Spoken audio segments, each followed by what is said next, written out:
A picture of me a few years ago, and I was living and working on an island in southwest Florida called Sanibel Island. And Sanibel has lots of seashells on the beaches, and there's lots of wildlife down there.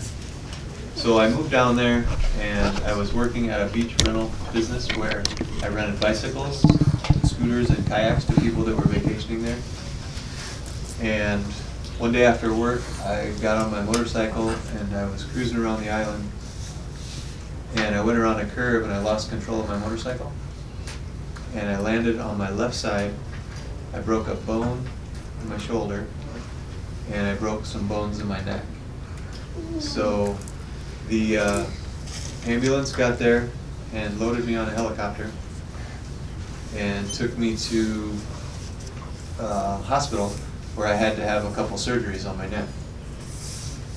And this was a picture of me shortly after a couple surgeries. I had my hard collar on because most of the damage was in my neck. I did a couple surgeries. They went in through the front of my neck and they put that titanium plate in and a few screws, and then they went in through the back of my neck and put in a couple rods and a few more screws to stabilize the area that I broke in my neck.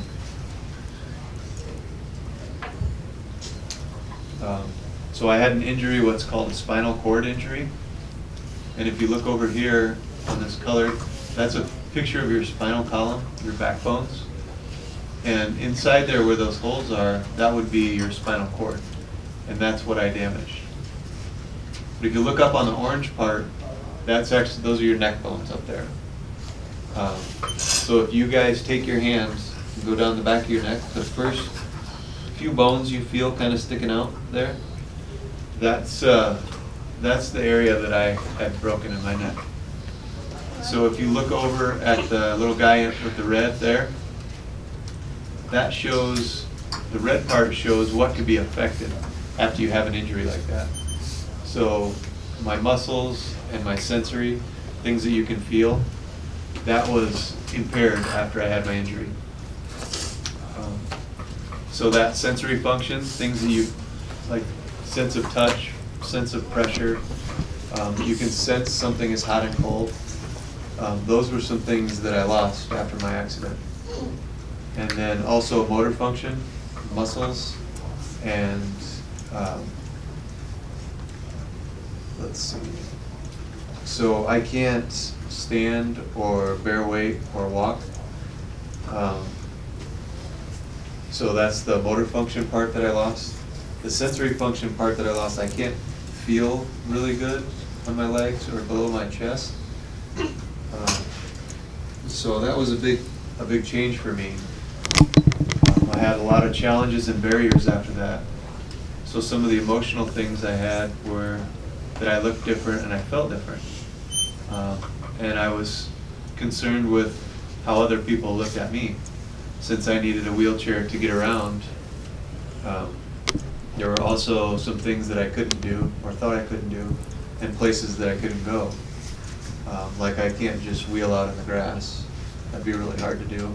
I can't go upstairs, right, with my wheelchair. So having some barriers like that is pretty challenging. But I didn't give up. I had to adapt to it. Everything I knew about myself and where my life was headed changed.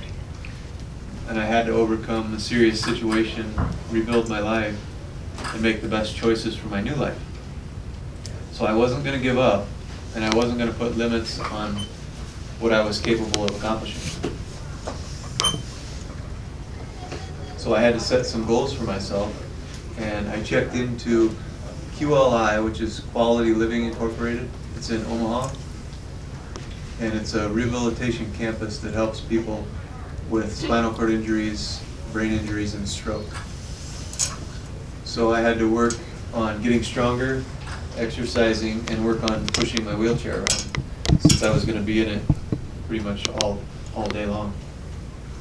When I got there, it was hard for me to get dressed, it was hard for me to feed myself, and it was hard for me to brush my own teeth. So those were some things that I had to work on.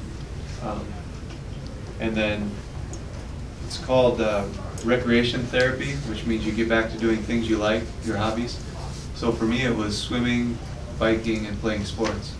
So those were some goals that I had that I wanted to get back to doing. And thanks to the encouraging and supportive staff at QLI, I was starting to achieve some of those goals that I set for myself.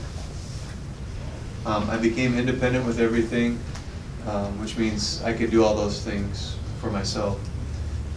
I spent 6 months working on all that stuff at QLI, so it took kind of a long time to get back to doing that. But it was there that I realized that I could be successful even after having this traumatic injury. So I talked about I wanted to get back to sports, so I found wheelchair rugby, and it was really physically demanding, but I really liked being part of a team again. It boosted my confidence being a competitive athlete and traveling to different tournaments and challenging athletes all across the nation. I also got married after my injury. That's my wife, Erin, there. She's a first grade teacher, and she's a blessing in my life. She's very spiritual, very kind, and very compassionate. And she was always very encouraging and just a positive influence that pushed me towards my goals. And she's a very special person. Even in my condition, she didn't see me as a person with any limitations. We ended up having kids. I have my 4 boys there. I have a 10-year-old, an 8-year-old, a 6-year-old, and a 3-year-old. So that's them there in the picture with me. And my children are another blessing in my life, and just a daily reminder to never give up. You know, if I had given up during those struggles after my injury, I wouldn't have my amazing family. So a lot of good reasons to never give up, right? I also got into wheelchair racing. I had trained for a couple 5Ks, which is a little over 3 miles. And I did about 6 half marathons, which is about 13.1 miles. And then I ended up doing 1 full marathon, which is 26.2 miles. So that's a long way to be pushing with your arms. And this is the type of racing chair that I used for those races. You push with your arms on those little rims there, and then it's got that steering fork with a brake on there. It looks kind of like your brake on your bicycles, right? I also got into adaptive scuba diving. That's a picture of me there in the front, and you see that little thing that looks like a tire down there? Yeah. It's actually part of a boat. There was a tugboat wreck that we went to dive on, and if it looks like I'm pointing at something there, there's a green sea turtle in the coral there. Can you guys see it? Yeah, I see So it. that turtle was actually eating some coral, and he let me get close enough I could pet him. He wasn't scared of me at all. So really, really fun scuba diving. There was another shipwreck that we dove on. This is a Russian frigate called the Tibbets, and we're on the front cannons of it. And we went down about 100 feet deep to go see that ship. And the girl next to me with the pink on, her name's Mandy, and she has an injury that's similar to mine.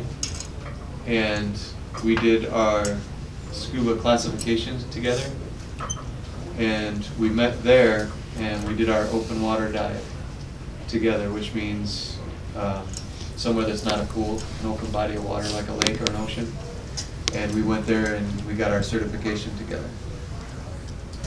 So I mentioned Mandy because she was someone that I mentored.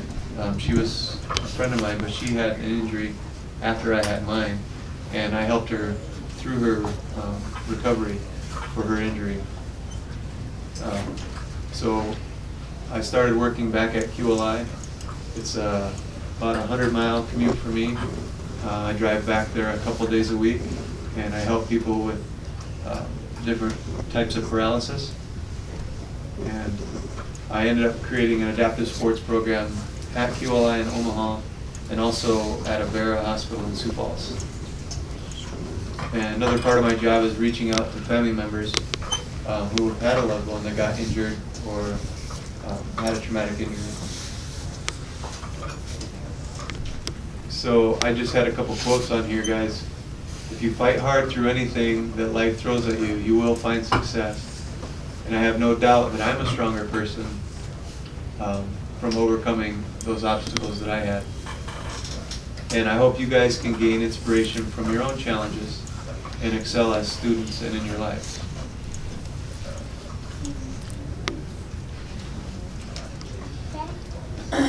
That's all I had. Did you guys have any questions or anything? Or